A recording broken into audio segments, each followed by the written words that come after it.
Pilipinas, updated ka na ba? May kapalit naman daw yun. Catherine, walang balak magiganti kahit niloko ni Daniel. May post sa social media si Catherine Bernardo tungkol sa revenge o paghihiganti.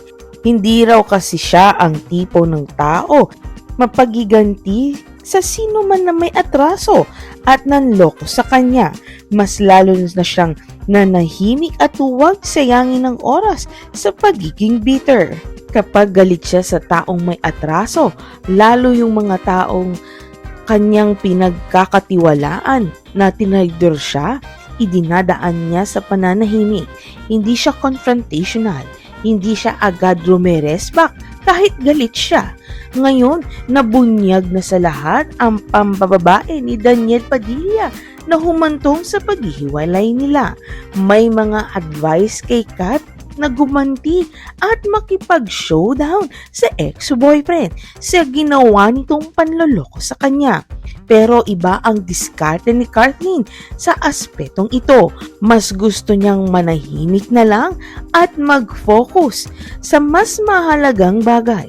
Tutal, natanggap na niyang ang lahat at handa na siyang mag-move on sa bagong chapter ng buhay niya. Naniniwala si Catherine na kahit hindi siya magiganti, may kapalit yun sa mga taong nanloko at nanakit sa kanya. Basta may peace of mind siya, ay mapayapa ang kanyang kalooban.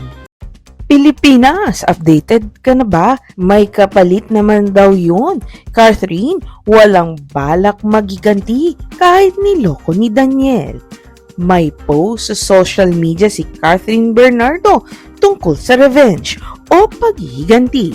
Hindi raw kasi siya ang tipo ng tao mapagiganti sa sino man na may atraso at nanloko sa kanya. Mas lalo na siyang nanahimik at huwag sayangin ng oras sa pagiging bitter. Kapag galit siya sa taong may atraso, lalo yung mga taong kanyang pinagkakatiwalaan na tinraidor siya, idinadaan niya sa pananahimik. Hindi siya confrontational, hindi siya agad rumeresbak kahit galit siya.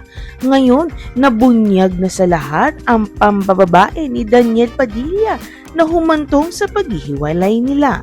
May mga advice kay Kat na gumanti at makipag-showdown sa ex-boyfriend sa ginawa nitong panloloko sa kanya. Pero iba ang diskarte ni Catherine sa aspetong ito. Mas gusto niyang manahimik na lang at mag-focus sa mas mahalagang bagay. Tutal, natanggap na niyang ang lahat at handa na siyang mag-move on sa bagong chapter ng buhay niya. Naniniwala si Catherine na kahit hindi siya magiganti, may kapalit yun sa mga taong nanloko at nanakit sa kanya. Basta may peace of mind siya, ay mapayapa ang kanyang kalooban. Pilipinas, updated ka na ba? May kapalit naman daw yun. Catherine, walang balak magiganti kahit niloko ni Daniel. May post sa social media si Catherine Bernardo tungkol sa revenge o paghihiganti. Hindi raw kasi siya ang tipo ng tao mapagiganti sa sino man na may atraso at nanloko sa kanya. Mas lalo na siyang nanahimik at huwag sayangin ng oras sa pagiging bitter.